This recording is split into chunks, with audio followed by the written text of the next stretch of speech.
You know, last night we were asking before the debate if Joe Lhota would go quietly into the good night, given how badly he was trailing. I think we got our answer. Certainly coming out swinging, and somebody would say for the first time in this campaign here, and he went after repeatedly de Blasio, all but talking about him as a Sandinista socialist, you would think here.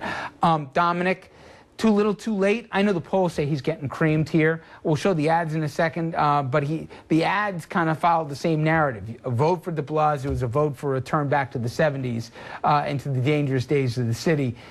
I just wonder where this was the whole campaign, but at least he started something last night. Well, the best that Joe Lhota can hope for right now, Richard, is to make this race respectable. That's the best, and I'm being as objective, as nice as I can to Mr. Lhota. You know, remember, he doesn't have money. He's part of the campaign finance system, so his ads won't run continually. He's in the same system that de Blasio's in. 6-to-1 numbers against him. He's not going to win. He can make it respectable. Is there any historical race you can draw on, Bernard, that says 2 weeks to go, when somebody's trailing by more than 20, 30 points, they've ever made that much of a late push this late in the game? Outside of an exogenous disaster that is either self-inflicted or created by events, no. And the problem is, Lhota's performance last night seemed a little bit desperate, but here, Richard, is my concern about the entire mayoral campaign. I feel that given that we are going to come into an era after 12 years of Mike Bloomberg, I would have liked to see on both sides a far more engaging dialogue that reached out to the voters, that got the voters involved early on. The Democratic primary, people were completely disconnected from it. Anthony Weiner's entry and exit made a mockery of the entire show. And I really am concerned that we did not get a full, fair hearing from any of the Democratic candidates, frankly. Didn't pay much attention to the Republican primary. I figured Lhota was going to win. But it's unfortunate. I think that the real losers here are the New York City voters, who are likely going to elect Bill de Blasio, who is a fine guy, but I think there's a lot of questions out there, and an opportunity that de Blasio had to introduce himself to the voters in a more clear way, and I think the voters are going to be wondering exactly who they have in City Hall when he takes office. You've said it better than I've been trying to for the last few months, which is, I still don't know who Bill de Blasio is. You'd think of the #1 media market in the world here, arguably, with the vetting process that we do. He came out late in the primary. Lhota hasn't pushed him at all. You look at his resume, frankly, it's razor thin, and you don't really know who this guy is and what he's going to do. I can't remember, Andrew, an election like this before, especially in such a high-profile position after 12 years of Mayor Mike. I think you could make the argument that the 2008 presidential race contained a candidate that was fairly not as well-known or as well-vetted as certainly a lot of people. We had a year. No. Everybody could have told every single thing about the bias. But you're asking, like, well, do we know what Bill de Blasio is going to do when he takes over Grayson No, but Mansion? there's a difference. There's a difference. If you voted for it, no, but I'll say that there's a distinction with a difference. If you were going to vote for Barack Obama, you were making a calculated gamble that the promise of the man and his narrative was something that you wanted after 8 years of Bush. With Bill de Blasio, I don't even know what his narrative is other than the kids. I mean, yes, I can tell you all the different biopics. I just don't know what he's going to do. His narrative is 2 New Yorks, and his narrative is... But what does that mean? I know what it means, that there's economic disparity from high and low, but what does it mean what he's going to do?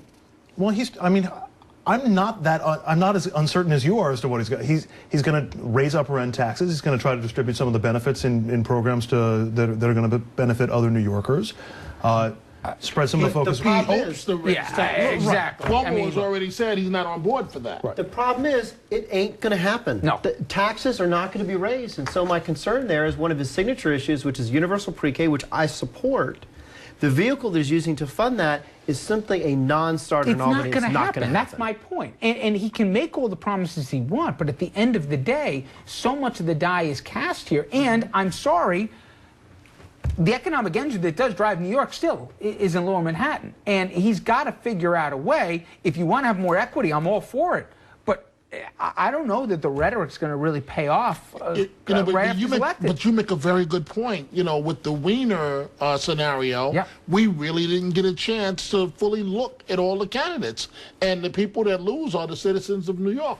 It's a very good point. I got no answers on the issues of education, et cetera. You can make that etc. argument in any race. No, It's different. No, Andrew, you're wrong. It's different. All we know right now is Dante with a big afro, and Al Sharpton stabbed Bill Thompson in the back.